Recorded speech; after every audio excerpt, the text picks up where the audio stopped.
Isang pinagpalang araw sa inyong lahat. Tayo po'y magninilay sa salita ng Diyos, ang pinagmumulan ng awa ng ating buhay, ang salitawa. Nang umusbong po ang social media, lumakas din ang hatak ng self-promotion, yung nais nating ibinibida kung sino tayo, kung anong meron tayo, at kung ano yung kaya natin, na para bang ang kompetisyon o paligsahan ay patungkol po sa kung ano ang may pagmamayabang natin, ano yung nais nating ipagmalaki sa ibang tao, na para bang ang dating ay tayo yung mas mataas kaysa sa kanila. Maganda po ang tinuturo ng ating ebanghelyo ngayon sa pamamagitan ni Juan Bautista. Nagkaroon po ng dispute between the disciples of John and a Jew regarding the ceremonial of washing. And they were referring to Jesus, who was also baptizing at the other side. And the response of John the Baptist would strike us when he said, "I am not the Christ, but that I was sent before him. The one who has the bride is the bridegroom. The best man, who stands and listens for him, rejoices greatly at the bridegroom's voice. So this joy of mine has been made complete. He must increase, I must decrease."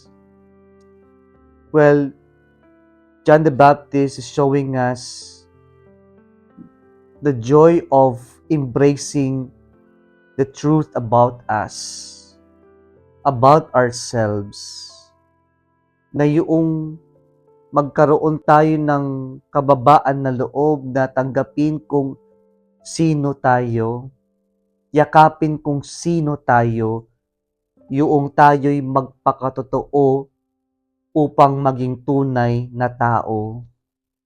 At dito, mararamdaman natin yung tinuturo ni Juan Bautista na maging masaya tayo kapag umaangat yung kapwa-tao natin.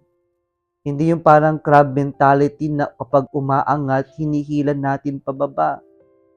At nakikita natin, sabi ni John the Baptist, "My joy has been made complete," when he said, "He must increase and I must decrease." Sana ganito rin yung attitude natin kapag umaangat yung tao sa paligid natin, yung kapamilya natin, huwag nating siraan. Bagkus sana maging magalak tayo, matuwa tayo, sapagkat may umaangat sa buhay ng dahil sa pagsusumikap. At sana yun ang maging inspirasyon din natin to strive for more, to give more of ourselves, upang sa ganon tayo din ay umakyat din sa matiwasay na pamamaraan. Let us be joyful, let us rejoice, and it should cause us rejoicing when we know other people are improving in their life, in their status in life. And this would take a lot of humility to rejoice over the victory of other people, over the improvement of other people.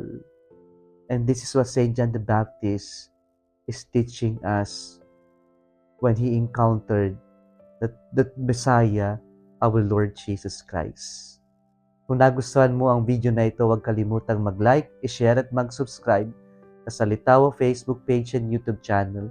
Muli isang pinagpalang araw sa inyong lahat.